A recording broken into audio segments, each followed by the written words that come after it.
Доброе утро, друзья! Мы рады приветствовать всю республику экранов телевизоров, конечно же, гаджетов, если кто-то смотрит нас онлайн. Сегодня пятница, 31 октября. Я напомню, что на этой неделе у нас 6-дневная рабочая неделя, но далее мы отдыхаем 3 дня. 4 числа празднуем День народного единства. Конечно, мы сегодня, как всегда, сделаем ваше утро по-настоящему бодрым, интересным и насыщенным. Я хотел бы напомнить, что у нас есть телеграм-канал «Утро Якутии», где мы всегда выкладываем интересные сюжеты. В общем, если вы что-то пропустили в эфире, то можете увидеть там. Но сейчас самое время собираться на работу и узнать, что же нужно будет надеть. Давайте узнаем, какая погода за окном. По состоянию на 6 часов утра температура воздуха в центральных районах республики минус 17, минус 9 градусов. В заречной группе Улусов от 21 до 10 градусов ниже нуля. В южных минус 17, минус 8. В Вилюйской группе Улусов от 15 до 12 градусов со знаком минус. В Нижнеленских минус 13, минус 12. В западных 16, 9 градусов мороза. В Колымо-Индигирской группе Улусов от минус 31 до минус 22 градусов. В Янских минус 25, минус 20. На северо-западе республики от 17 до 13 градусов ниже нуля. В городе Якутске температура воздуха на 6 часов утра была минус 16 градусов. Атмосферное давление 747 миллиметров ртутного столба. Ветер юго-восточный до 1 метра в секунду. Сегодня днем пасмурно. Ветер также юго-восточный от 1 до 2 метров в секунду. Температура воздуха минус 14, минус 12 градусов. На севере уже устоялась достаточно морозная погода, и это порой приносит и позитивные моменты. Так, в райцентре Аймикона запущен долгожданный каток. Зимой на Уснерском корте можно играть в хоккей, а летом и осенью кататься на роликах. Данный каток по улице Социалистической построен по инициативе заместителя председателя Аймиконского улусного совета депутатов Владислава Житинева. Каток посвящен герою поселка, участнику специальной военной операции, погибшему за нашу родину, Николаю Исаеву. К большому сожалению, Николай не смог увидеть, как сбылась его детская мечта, но благодаря общим усилиям мечта многих юных уснерцев наконец-то стала реальностью, подчеркнул Владислав Владиславович. Но нет ни одной свободной минутки, постоянно нужно куда-то бежать, а так хочется начать день с чашечки кофе и свежей газеты. С первым вам помочь сложно, а вот анонс последнего выпуска уже спешим вам рассказать. Здравствуйте, дорогие телезрители! Коротко о самых интересных материалах в свежем номере главной газеты республики. Кто в Якутске отвечает за состояние территории вокруг многоквартирных домов?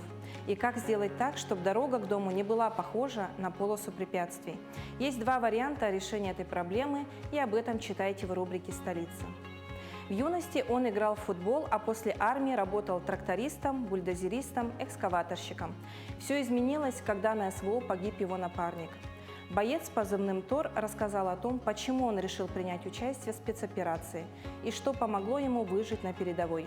Читайте его историю в рубрике «Мы вместе». Кто и когда первым нашел древнее захоронение в Хангаласском улусе? Кого в них хоронили? Что рассказали старинные могилы о многочисленных потомках легендарного Тыгындархана? Об этом вы узнаете в статье в рубрике «История». Впереди ноябрь, а значит самое время узнать, что приготовили нам в этом месяце звезды. А еще в номере, как всегда, новости спорта, деловой и политической жизни. Будьте в курсе событий, читайте газету «Якутия». Хорошего вам дня! Действительно, когда хочется отвлечься от очень быстрых, коротких, не особо информативных новостей в соцсетях, то, конечно, газета «Якутия» приходит на помощь, где все можно почитать с толком, с чувством, с расстановкой. А сейчас давайте узнаем самые актуальные новости и передадим слово нашим коллегам.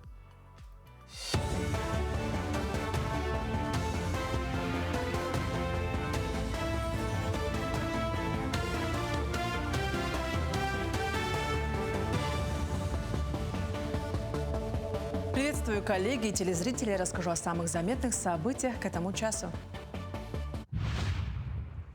Ледовую переправу Хатас-Павловск планируют открыть позже, чем в прошлом году. Тогда ледовую переправу открыли в конце ноября. Движение по ледовой переправе через реку Лену в направлении Хатас-Павловск откроют после 20 декабря. Работы по переброске техники уже проводятся. Отмечается, что постараются как можно быстрее дать проезд хотя бы для автомобилей до 3 тонн. Все зависит от гидрологической обстановки. Аэропорт Якутска планирует сократить время работы. Это предполагает закрытие аэропорта для приема и выпуска воздушных судов с 22 до 4 часов. На 18-часовой режим работы аэропорт планирует перейти с конца апреля 2026 года в летний период. План по оптимизации регламента работы прорабатывается из-за высокой нагрузки на утренние и вечерние часы и простоем в ночной период. Из-за возможного перехода аэропорта на 18-часовой режим авиакомпания S7 Airlines планирует отмену рейса Якутск-Владивосток. В село Барагонцы у Салданского улуса 90 мужчин вышли на традиционный субботник по заготовке льда. Добытый лед доставили 52 семьям участников спецоперации и 5 ветеранам тыла. Каждый участник субботника принес с собой необходимые инструменты для работы. В стороне не остались и жители с техникой. По транспортировке льда работал 1 трактор и 9 грузовых автомобилей. Странно, что жители очень активно выходят на такие субботники. Вот весной также по заготовке дров для также участников специальной военной операции и ветеранов тыла вышло около 100 человек. И вот примерно такую же картину мы наблюдаем по субботнику на заготовку льда. Более 400 школьных кабинетов Якутии оснастили современным оборудованием для уроков труда и основ безопасности и защиты Родины. Обновленный инвентарь помогает лучше узнать школьный предмет и развить навыки практической деятельности. Одной из школ, которая закупила современное оборудование, стала городская классическая гимназия. С нового учебного года дети обучаются оказанию первой медпомощи на улучшенных манекенах и работают с современным, менее травмоопасным инструментом в кабинете труда. Закупка профессионального оборудования стала доступной за счет реализации нацпроекта «Молодежь и дети». Ну, такой же, как старый этот. Назывался он Максим, а этот называется Александр-1. Тут немножко улучшение. Если давишь на грудную клетку, ну, и вдох делаешь, грудная клетка вот так поднимается. Ну, так, более современный, как, скажем так. Вот когда мы переходим на практику, им очень нравится собирать автоматы, вот на манекене потренироваться. Во время каникул для детей организуются разные мероприятия. Так, в Верхневилюйском улусе произошло шефство между Кентикской и Тамалаканской школами. Активисты с 8 по 11 классы встретились в Кентикском наследии. Организаторы из «Навигаторов детства» приготовили им развлекательную программу с разными играми и соревнованиями. Такие шефства были и раньше, своеобразная традиция во многих улусах. Но здесь в последний раз было 5 лет назад, перед пандемией. Чтобы возобновить ее, первый шаг сделан. Шефство помогает начать общение и найти новых друзей среди сверстников. Ребята из разных школ в будущем будут держать связь, будучи уже взрослыми людьми. В этом году где-то еще в конце сентября решили, что надо бы возобновить нашу добрую традицию, точнее шефство между нашими ребятами, чтобы они познакомились друг с другом, наладили свои контакты и, конечно же, в будущем общались друг с другом. Мы разделили ребят на 2 команды, и они придумали свои визитки, названия команд, и тоже играли уже, получается, между собой в смешанных командах. После этого у нас сейчас идет волейбол. Далее мы планируем общее чаепитие, затем дискотека, и хотим завершить все это торжество общим осухаем. Сегодня у нас особый гость, главный библиотекарь межпоселенческой библиотеки Алекминского района, ветеран труда, отличник сельского хозяйства Республики Саха-Якутия и основательница волонтерского клуба «Сила добра» Лилиана Иннокентьевна Перевалова. Долгое время Лилиана Иннокентьевна работала заместителем главы администрации поселения. Ей очень хотелось помогать бойцам в специальной военной операции, но не хватало времени. Но в 2023 году появилась вакансия в библиотеке села, и Лилиана, не задумываясь, уволилась и стала библиотекарем. А уже в ноябре 2023 года начал свою работу волонтерский клуб «Сила добра». Лилиана Иннокентьевна, доброе утро. Доброе утро. Расскажите, пожалуйста, о клубе и о его работе. Наш клуб образовался не стихийно. Как только началась операция, конечно, люди не знали, все метались, все на друг друга смотрели, что делать. И активисты, они всегда активисты, они все равно друг друга притягивают, как магниты. И мы друг друга сразу увидели. И у нас хорошо, что в сельском поселении есть комната для ветеранов. Мы тоже все ветераны, пенсионеры. Основной костяк — это, конечно, пенсионеры, потому что мы более свободны, мы не работаем. Ну, в смысле, у нас нет маленьких детей, у нас нет уже таких обязательств, поэтому времени свободного более достаточно.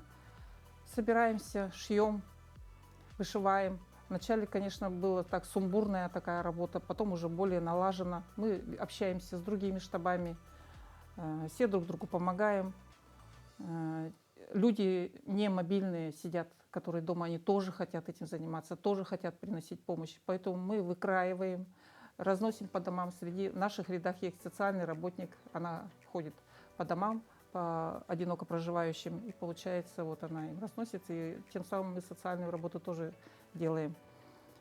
Но основной костяк, я сказала, конечно, это пенсионеры. Но мы стараемся вести работу и с молодежью, обязательно привлекать детей. И то, что я работаю в библиотеке, это очень-очень удобно. И что я нахожусь в этом же здании, Доме культуры имени Никеевой Малики Медхатовны, это очень удобно, потому что там проходят мероприятия, там проходят репетиции. Мы даже поставили плести сеть наш фойе клуба, чтобы было удобно для населения. Штаб наш находится на 2-м этаже, там лестница такая крутая, людям не очень удобно. Вот. В наших рядах есть семейные пары, внуков приводят. И вот семейные пары, мужчины у нас, конечно, очень нужны. Они вот привозят, увозят, сделали станки для плетения сетей. И одни из первых, наверное, в Якутии они сделали именно из легкого материала, что их можно слаживать, что они мобильные, не такие тяжелые. Мы их поставили в детском садике, у нас есть, в школе есть станок. В свободное время все плетут. Ну, в общем, все население, получается, у нас все равно наши волонтеры. Вот. Ну, то есть у вас есть определенный костяк, и плюс еще, конечно, люди, которые потому что вот присоединяются в процессе. нету такого, чтобы мы пришли 20 или 30 человек, такого не бывает. Активисты, костяк, у нас своя вот группа в социальных сетях, да, мы все общаемся, мы с другими волонтерскими штабами также общаемся, друг другу меняемся выкройками, идеями, как, что, откуда. Вот, например, ткани, как мы получаем.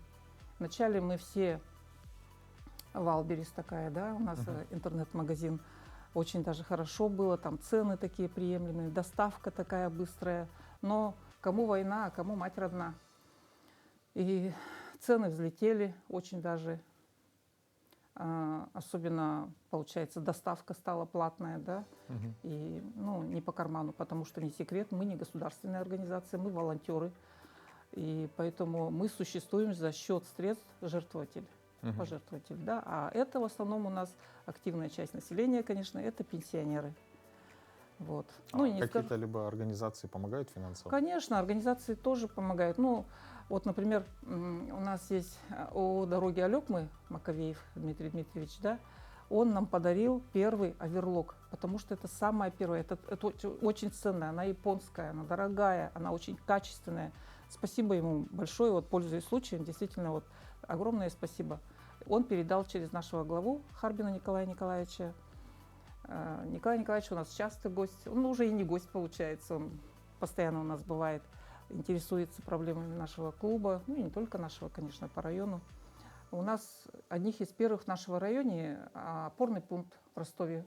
У нас есть там свой волонтер, представитель, 2 даже, женщина и мужчина. Мужчина как водитель получается. И мы работаем полностью через них. Вот поначалу, когда все это начиналось, это, конечно, было не отлажено, да, все это было скомкано, все вот, ну, это, конечно, по всей стране так было. Но потихоньку, и вот благодаря тому, что вот у нас свои представители там, мы сейчас отправляем строго на них, и они уже там сами распределяют. Они держат связь с нашими ребятами, все у них контакты есть. Если каких-то нету, они через нас их узнают. Так что у нас вот в этом плане уже сейчас отлажено. Единственное, что, конечно, Алекминск находится в трудной как бы транспортная схема у нас, логистика не очень такая хорошая, да. Вот сейчас, например, к нам можно только на самолете, у нас нет круглосуточной дороги. Но вот сейчас зимник, когда откроется по реке Лена, дорога жизни у нас будет. Вот, а самолет это, конечно, дороговато. И поэтому вот в этот момент мы просто готовим. Сейчас мы ничего не отправляем, но все в штабах работают, все готовится. Как только зимник откроется, как только будет возможность, мы, конечно, сразу все это отправим до Ростова. Какого плана оказывается поддержка? Ну, маскировочные сети, еще что? У нас более 20 наименований. Что мы только не делаем. Потому что мы не профессиональные швеи. Мы не можем, вот как профессиональные швеи, да, всю жизнь, они же у них распределено, кто что делает. И, допустим, 15 лет человек может шить одни карманы, да, потому что они профессионалы. Мы нет, мы не профессионалы, мы любители. Мы вообще, вот честно говоря, вот за эти 2 года, вот 3 ноября будет нам ровно 2 года, как мы вот занимаемся уже на постоянной основе. И научились шить. Девочки научились шить. Среди нас нет профессиональных швей. Но у нас есть девушка Федорова Юлия. Вот. Это вообще швея от Бога. У нее вот заложено, у нее мама швея. Мама тоже входит в наш штаб. И мама ее, это наш ГОСТ. Она проверяет швы там. У нас идеальный порядок в штабе. У нас все лежит на своих местах. То есть еще идет контроль качества. Да, у нас, знаете, у нас не просто там какая-то комната, и все там валяется, и нет, у нас очень аккуратно. И то, что я работала муниципальным служащим, это очень даже помогает, потому что у нас есть документация, у нас есть оформление, у нас все там чисто, красиво. Нам даже, вот, например, одна женщина, бывшая глава, она нам дала покрывало. Вы же девочки, вы же весь день там находитесь. И вот у нас там старенький диванчик стоит. Вот, и вот, ну что, все, мы чай пьем, да. После работы мы садимся, пьем чай, рассказываем друг другу какие-то семейные. Мы друг друга поддерживаем, у нас уже семья. Хотя мы живем в деревне, как бы, казалось бы, мы все друг друга знаем, но, тем не менее, вот так плотно мы, конечно, не общались друг с другом. Лилиана Никентьевна, большое вам спасибо за то, что вы посетили наш эфир. И, конечно же, благодарим вас за ваше благородное дело в вашем лице, всем волонтерам. Ну и, конечно же, желаем в дальнейшем, чтобы все было гладко, чтобы все было хорошо и мирного неба. Спасибо. Спасибо. Ну, дорогие друзья, сегодняшнее утро мы обещали сделать по-настоящему бодрыми. И, конечно, поможет нам в этом наша традиционная утренняя зарядка.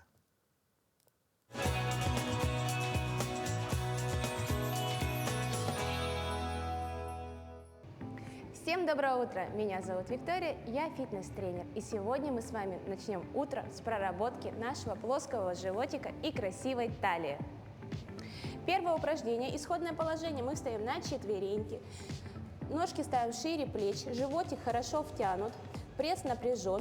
Левую руку вытягиваем вперед, правую ножку назад, делаем вдох, максимально на выдохе втягиваем живот, округляем нашу спинку и вытянулись. Вдох, выдох, вдох, выдох, вдох, выдох, вдох, выдох, вдох, выдох. 15 повторений на одну сторону и 15 повторений на вторую сторону. Выдох, вдох, выдох, вдох, выдох, вдох. Выполняем 15 повторений на каждую сторону по 3 подхода. Следующее упражнение выполняем лежа на спине. Ложимся на спинку, коленки сгибаем. Стопы приводим максимально близко к ягодицам. Делаем вдох, на выдохе в живот втягиваем, поднимаем голову, грудной отдел, руки вывели в сторону и на выдохе выполняем максимальное скручивание. Ладошка должна вытянуться дальше нашей стопы.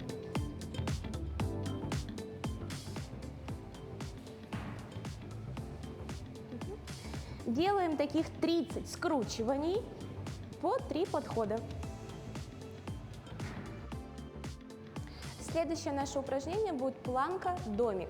То есть мы выходим в планку, максимально подкрутили наш поясничный отдел, он полностью ровный. Животик на выдохе втянули и поехали. Делаем вдох, на выдохе мы тянем ягодицы наверх, на вдохе вытянули в планку. Выдох, вдох, выдох, вдох. Делаем это за счет мышц пресса.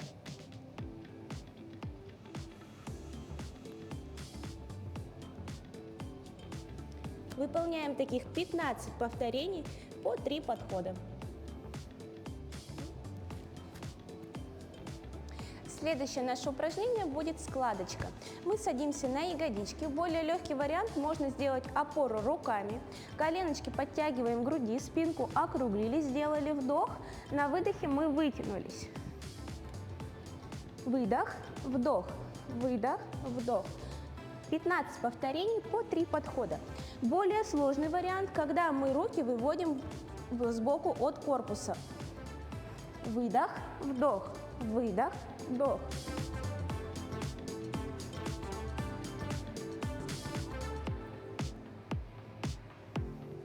Выполняем таких 15 повторений по 3 подхода. Занимайтесь спортом каждое утро и имейте подтянутое тело. Всем хорошего дня! Спасибо большое. Ну, я думаю, что многие наши телезрители следят за зарядкой. И, конечно же, если вы повторяете хотя бы часть движения, это уже очень и очень хорошо. Ну, а сегодня, напомню, 31 октября. И какие даты и события, связанные с этим днем, давайте узнаем прямо сейчас. На календаре 31 октября. Сегодня Международный день Черного моря, Всемирный день городов, Международный день экономии, День сурдопереводчика и тыквенный спас. По народному календарю Луков день. В этот день было принято молиться святому о добрых отношениях в семье, о совете и любви между мужем и женой. Наблюдали за погодой. Если листья не опали, снег долго не ляжет. Этот день в истории. В 1811 году открылся Императорский Царскосельский лицей. В 1899 году на воду спущен крейсер «Варяг». В 1961 году тело Сталина вынесли из мавзолея. В 1984 году совершено покушение на Индиру Ганди. А в 2015 году произошла авиакатастрофа над Синайским полуостровом, в результате которой погибли 217 пассажиров и 7 членов экипажа воздушного судна, вылетевшего с Шарм-эль-Шейха. В этот день родились Христофор Колумб, испанский мореплаватель, открыватель новых земель, Ян Вермеер, голландский живописец, Александр Алехин, русский шахматист, 4-й чемпион мира по шахматам, Анатолий Попанов, советский актер театра и кино, народный артист Советского Союза, и Гаврил Попов, советский экономист, российский политик, первый мэр Москвы. Именины сегодня отмечают Андрей, Гаврил, Давид, Елизавета, Иван, Иосиф, Николай, Семен, Сергей и Юлиан.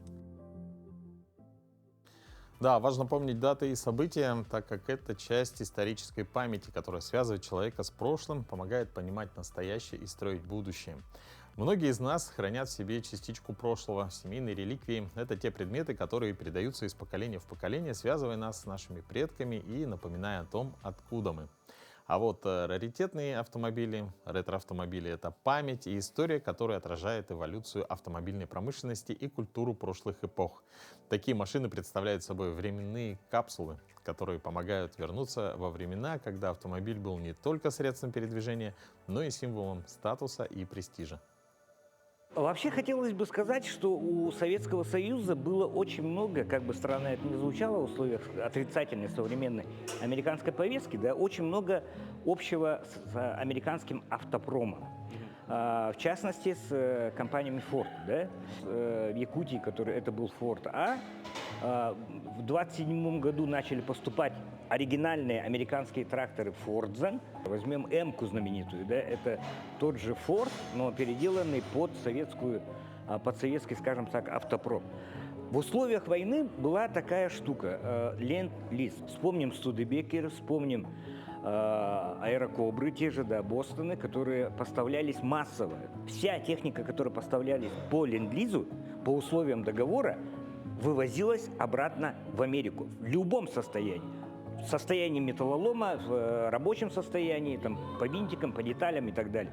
В любом случае, то, что поставлялось по ленд-лизу, было обязано вернуться в Америку. И мы просто не можем сказать про самый массовый, скажем так, фронтовой автомобиль, штабной фронтовой автомобиль, который называется «Виллис». Это родоначальник современных внедорожников. Параллельно, скажем так, в Советском Союзе шли разработки по линии Горьковского автозавода ГАЗ-67, ГАЗ-65, который конструкторы, ну, в том числе и Григорий Вассерман, применили практически одни и те же наработки, что и вот знаменитый американский прародитель внедорожник. Проверяем нейтралку. Да? Нейтралка же. Затем зажигание ключ не надо, да? Чё? Да, это в этом ключе. Он уже включен. Состояние. И стартер у нас под правой ногой посередине, да? Где он?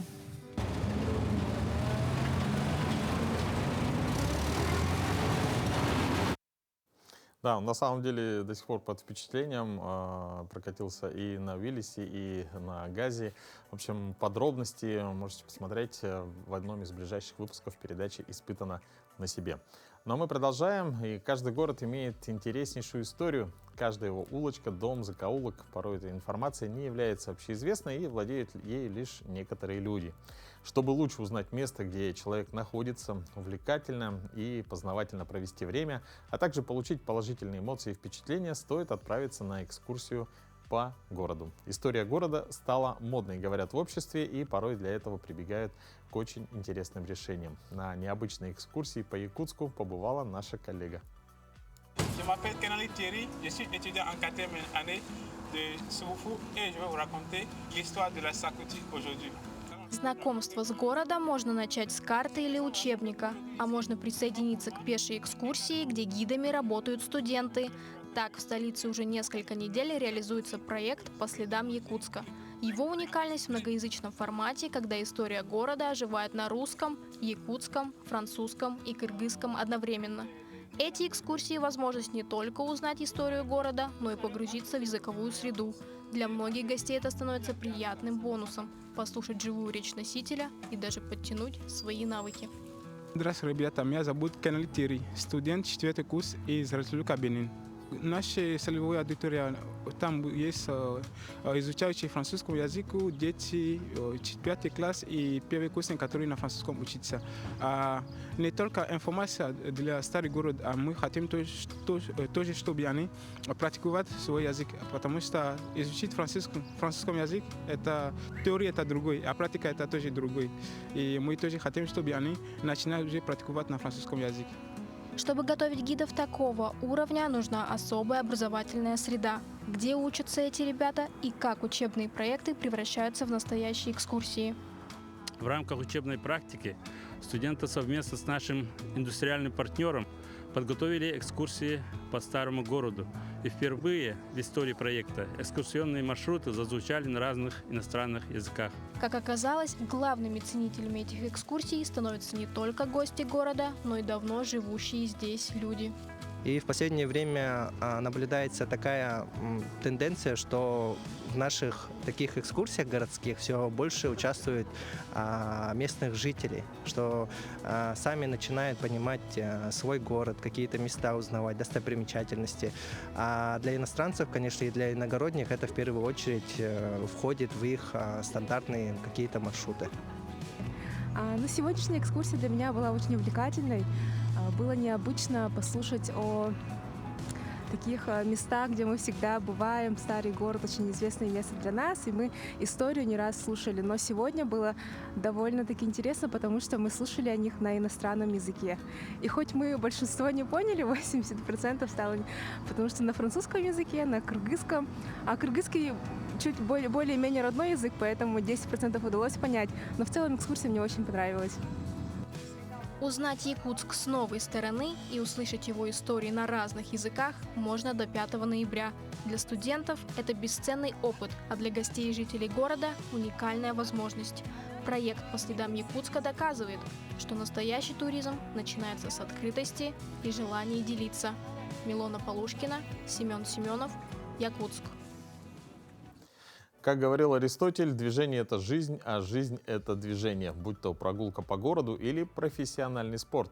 В буквальном смысле фраза означает, что человеку нужна физическая нагрузка, чтобы поддерживать тело в хорошей форме и здоровье. В метафорическом смысле фраза может означать стремление к личностному росту, обучению новому и преодолению преград. Также движение может рассматриваться как символ жизненной энергии, необходимой для достижения целей. А для героя нашего следующего сюжета эта фраза – девиз по жизни. Ярослав Карпов уже 5 лет увлекается картингом. Вид спорта опасный, но восходящая звезда так не считает. Тут важна реакция, точность и внимательность, говорит он. Эти качества помогают ему добиться успеха в автоспорте. В свои 14 лет он уже вице-чемпион Дальнего Востока. После вышел на чемпионат России и параллельно на международные гонки в Италию. 9 лет я с мамой пошел на фильм, на кинопремьеру «Форд против Феррари». И после этого фильма я захотел также быстро ездить и участвовать в гонках. После кинотеатра я подошел к папе и сказал ему: пап, я хочу гоняться. Родители подумали, что это на один раз, а по итогу не на один раз. Восходящая звезда автоспорта на соревнованиях, где только не побывал. Москва, Сочи, Казань, Ростов. Только за прошлый год 52 перелета по стране. Международный уровень: Куала-Лумпур, Шанхай, Гуанчжоу, Макао, Пекин. Все это время поддержка и опора для Ярослава отец. Победы, неудачи, травмы – он рядом. Случаев было много. Наверное, то, что наиболее сильно отложилось, это травмы. Когда мы ломали ногу, когда у нас были проблемы с ребрами прямо во время самой гонки. Вот. Это то, наверное, что заставляет больше всего переживать. Проблемы со здоровьем во время гоночного процесса. Основная традиция у нас – это сказать ни пуха, ни пера перед выездом на трассу. То есть ни пуха, ни пера, сын отвечает к черту, и как-то мне спокойнее в этот момент. Уже 14 ноября Ярослав Карпов будет отстаивать честь России на международной арене в рамках Кубка мира ФИА по картингу. На трассе в Куала-Лумпуре, где сойдутся спортсмены из 46 стран. Самая заветная мечта восходящей звезды – через 2 года принять участие в чемпионате Китая по Формуле-4. Арина Дутова, Александр Астафьев, Панорама. Уже послезавтра начнутся длинные выходные. Это хорошая возможность немного замедлиться и провести время так, как хочется. Выспаться вдоволь, устроить ритуалы красоты и расслабления, тепло одеться и отправиться на прогулку в лес или выбраться рано утром, посмотреть на еще сонный город, уделить время своим близким и любимым питомцам, вспомнить, что жизнь состоит не только из работы и рутины. Еще один отличный вариант – приготовить вкусный ужин и собрать за столом своих близких. Праздник как-никак. Возможно, наш рецепт будет вам в помощь.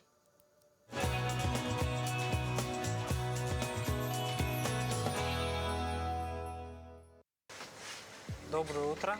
Меня зовут Акыл, я шеф-повар ресторана Китчена. Мы сегодня с вами приготовим омуль на открытом огне, но вы его можете приготовить дома в духовке. Берем рыбу, филе омуля, смазываем маслом оливковым,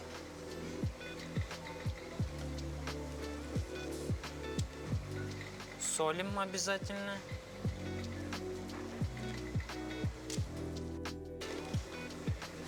перчим с перчиком, выжимаем сок лимона. И его заворачиваем с пленкой. Таким образом.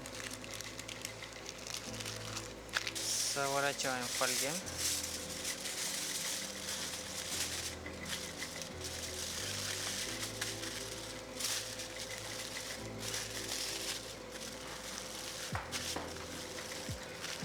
Таким образом нашу рыбу отправляем в открытый огонь или можно в духовку.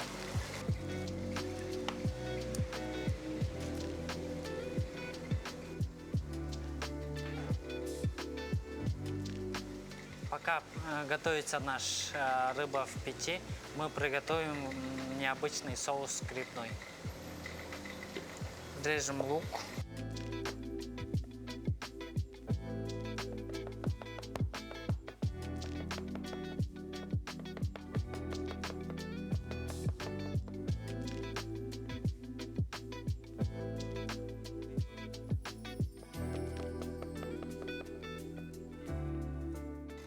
Обжариваем сначала лук.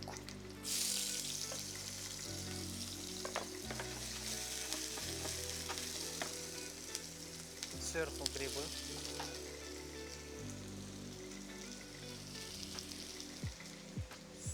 Соль. Поперчим. Посолим.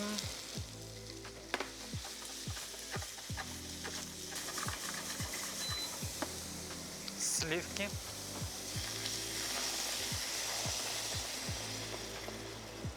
В среднем огне пару минут потушить и включаем. Сразу берем блендер.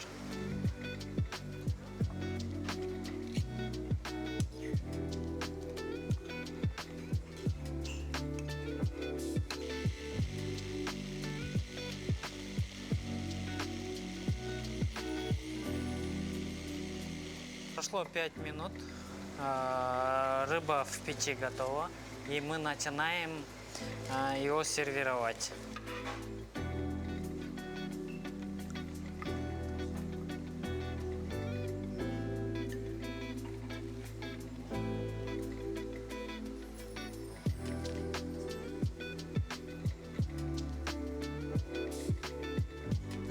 Запеченные тоже в печи.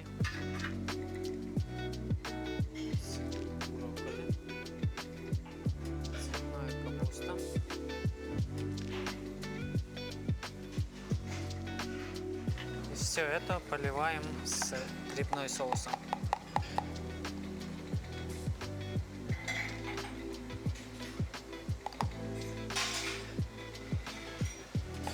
Обжариваем лимончики.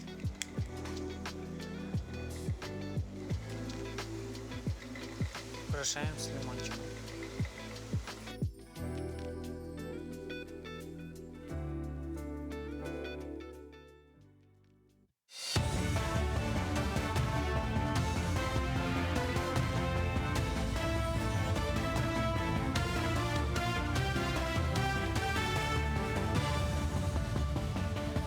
И мы продолжаем говорить о самых заметных событиях этого утра. Число камер видеонаблюдения в Якутске увеличат до 1000 сейчас. В общественных местах города установлены 849 камер наблюдения. Устройствами наблюдения в том числе оснастят набережное озеро Талая, где произошли случаи вандализма. По мере появления технической возможности камерами оборудуют все теплые автобусные остановки. Сейчас наблюдением охвачено больше половины – 42. Кроме того, больше внимания уделяется санитарным точкам, где часто незаконно сбрасывают отходы в промышленных объемах. В Ленском районе торжественно открыли 12-й православный съезд молодежи. Участие в мероприятии принимают более сотни школьников и студенты Ленского технологического техникума. Съезд – очень значимое событие для молодежи. Особенно в нынешнее время, говорили все почетные гости на торжественном открытии, которое состоялось вчера в актовом зале второй школы. Программа съезда обширная. Участники проведут традиционные социальные акции в социально-реабилитационном центре для несовершеннолетних, доме-интернате для престарелых и инвалидов, встретиться с Советом ветеранов и детьми СОВЗ. Также в программе различные интеллектуальные игры на сплочение, просмотр фильмов, круглые столы и тренинги. Состоится и интересный мастер-класс «Мир дронов». Мне хотелось бы поделиться тем, что тревожит меня сейчас, и тем, что я бы хотел себе рассказать 14-летнему.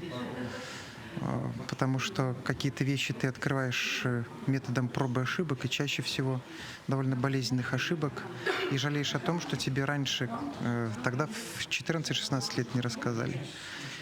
И самое главное, наверное, что я бы хотел услышать и чем поделиться, это то, что нужно пройти свою жизнь путем доброты, потому что мера мудрости, как я понял в своей жизни, это мера снисходительности.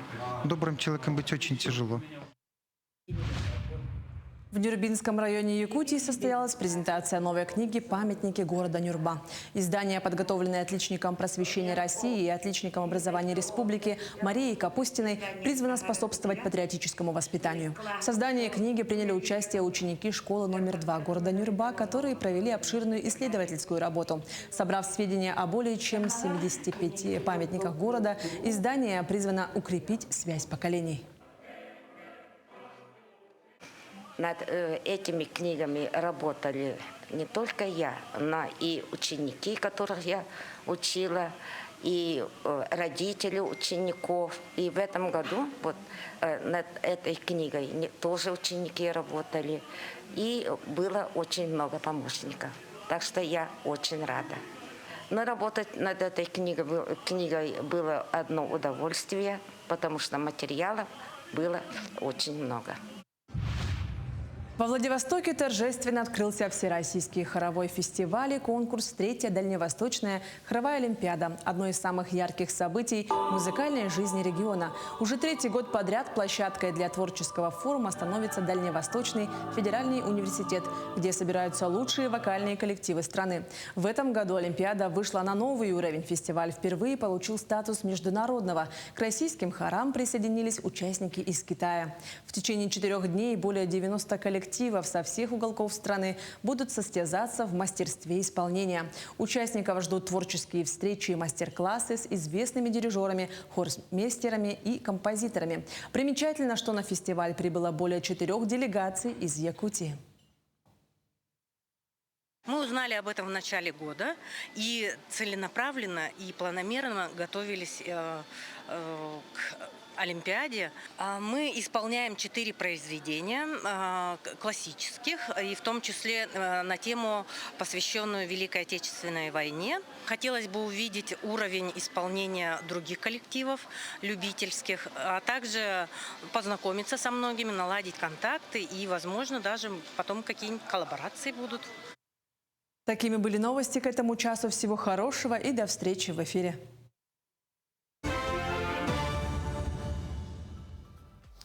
Но в эти дни в столице республики царит особая творческая атмосфера. Впервые в Якутске собирается уникальный коллектив – первый молодежный симфонический оркестр Дальневосточного федерального округа. Уже завтра, 1 ноября, в здании детской школы искусств они представят программу, которая станет настоящим событием в культурной жизни региона. Подробнее в нашем сюжете.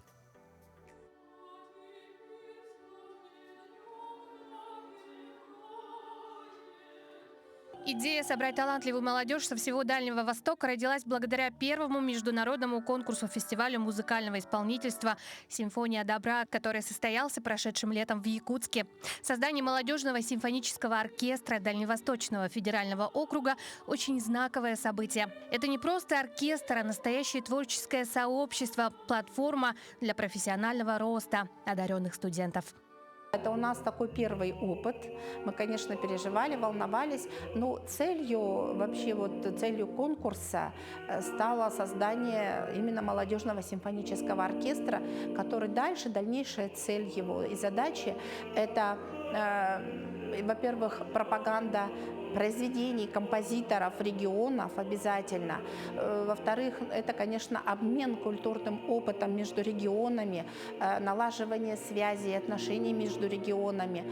И вообще мечтаем о том, чтобы на этом опыте у нас были созданы молодежные различные ансамбли различных составов, чтобы ребята могли гастролировать, ездить по регионам ДФО, показывать свое творчество, ну и каким-то образом еще закрепляться за регионами.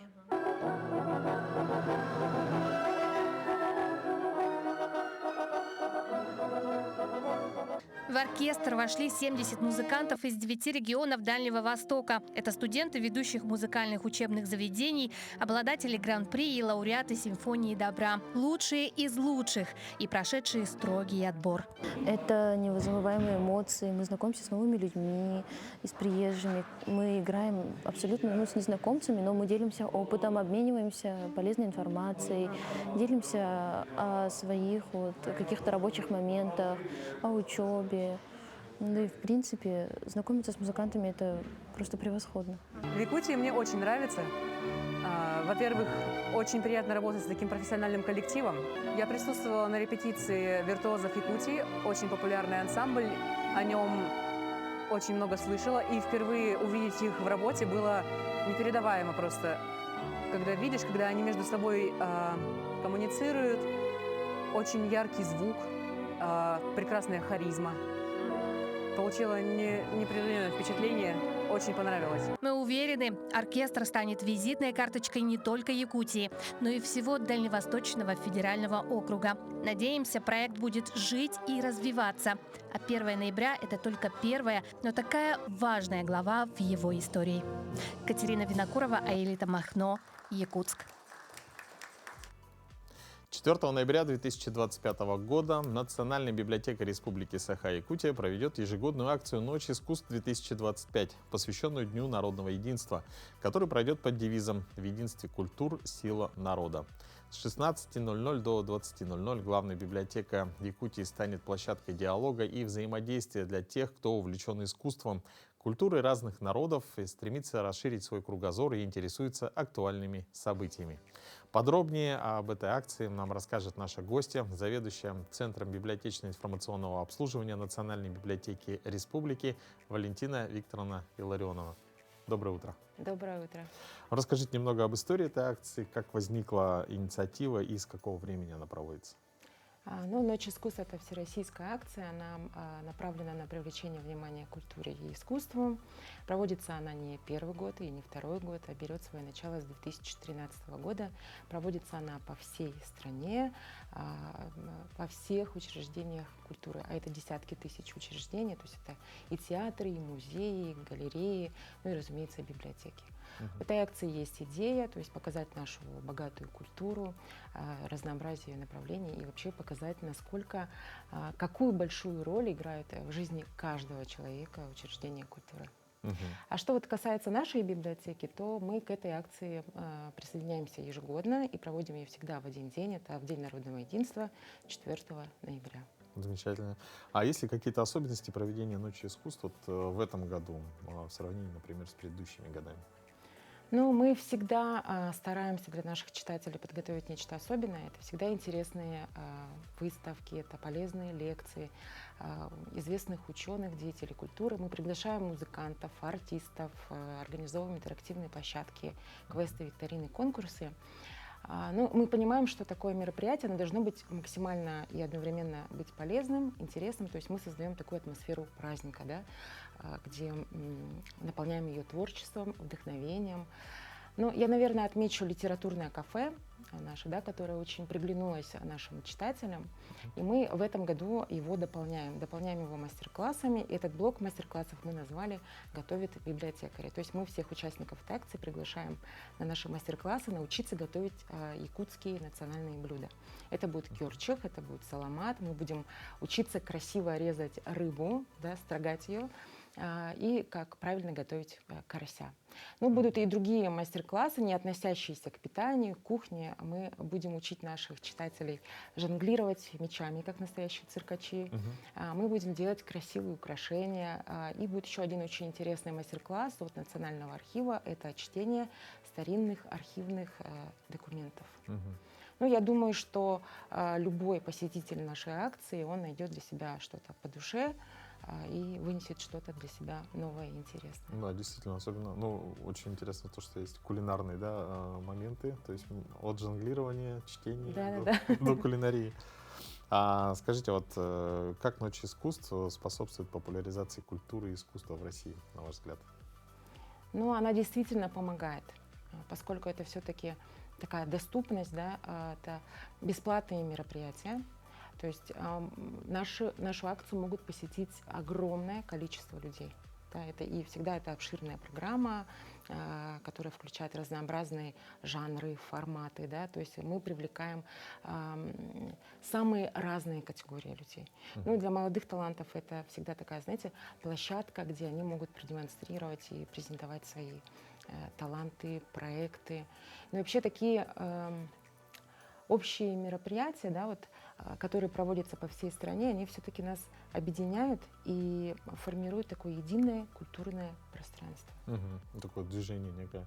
То есть человек может прийти в Национальную библиотеку, да, вот 4 ноября в 16:00 часов, да. И может выбрать какое-либо направление или мастер-класс. Или нужно заранее записываться? На мастер-классы нужно записываться по нашему контакт-центру 455-855, а на все остальные можно прийти просто и посмотреть, что нравится, и принять участие. Мгм.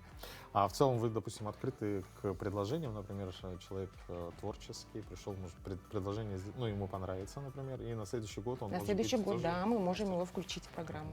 Здорово. А какое событие в рамках Ночи искусства оставило наиболее яркое впечатление, и чем оно запомнилось для вас? Ну, вы знаете, я очень люблю театр, театральные постановки. Это все-таки такая, знаете, живая книга, наполненная всегда магией. И вот 2 года подряд мы привлекали к нашей акции школьные театральные студии. И вот эти юные артисты, значит, показывали нам чудеса сценического искусства. То есть они покорили наши сердца. А в этом году мы хотим показать игру других артистов, взрослых артистов-любителей. Это будет коллектив приват-театра Ольги Андреевой «Синяя птица». Они сейчас готовят музыкально-театральную постановку. Называется она «Во имя тех, кто будет жить потом». То есть мы увидим музыкальность, драматизм, да, и глубину смысла. Я думаю, что это будет очень такое яркое событие нашей акции. То есть это будет в рамках акции и в одном из залов Да. Национальной библиотеки. Что ожидают организаторы от мероприятия вот, в этом году? Уже такой достаточно большой опыт, да, накопленный багаж. Но вот какие ожидания? Ну, мы надеемся достичь самой важной цели, да, то есть это побудить к активному участию в культурной жизни города, республики, значит, вызвать интерес и любовь к культуре и чтению. А на ваш взгляд, вот в последнее время увеличивается ли интерес именно к книгам у населения? Да, это я могу точно сказать, потому что работаю в библиотеке, я нахожусь там ежедневно и наблюдаю большое количество людей, которым действительно интересна книга, литература. А что это, больше классика или современные книги? Или нет такого определенного направления? Нет, так невозможно определить и сказать. А в целом, допустим, как вы думаете, в чем причина такого возрастающего интереса именно к чтению книг? Но опять-таки это вот популяризация, наверное, да, такими способами, которые вот, это акции, различные мероприятия. Ну, вообще люди, да, стараются читать. Мне кажется, еще то, что вот эти все короткие ролики, которые уже слишком сильно перегружают мозг, вот и хочется что-то такое стабильное, глобальное, что-то такое интересное почитать. Может быть, ваши пожелания нашим телезрителям можете пригласить на акцию? Ну, я, пользуясь случаем, приглашаю всех телезрителей на нашу акцию, на наш праздник, который состоится 4 ноября в 16 часов в Национальную библиотеку. Приходите за приятным отдыхом и яркими впечатлениями. Спасибо большое. Я напоминаю, что у нас в гостях была заведующая Центром библиотечного информационного обслуживания Национальной библиотеки Республики Валентина Илларионова. Вам большое спасибо и желаем успехов в проведении акции. Ну а вам, дорогие друзья, мы желаем хорошего дня и увидимся с вами в следующую среду. Святая дружба бережно хранима в сердцах людей, что мудрости полны. И по просторам матушки России мы вместе идти должны. Много нас, много нас, много нас, она одна. Наша страна многонациональная.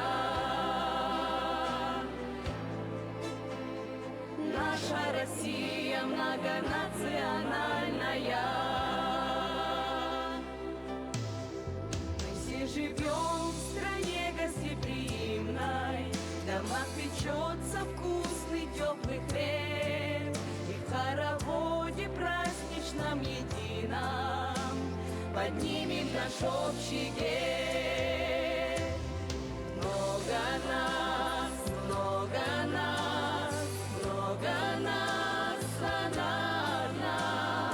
Наша страна многонациональная.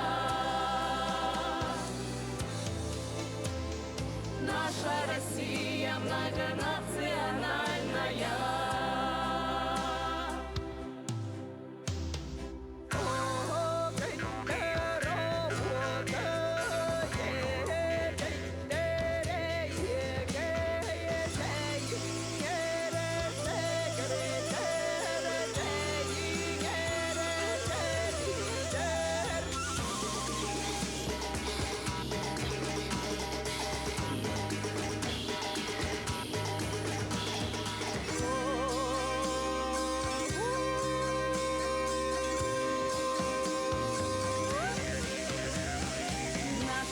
в дружбе, наша сила в братстве. Каждый нужен, каждый важен, сохраняя предков завет. Небо над водой нам дано судьбой, из глубин веков шагая, вместе мы встречаем рассвет.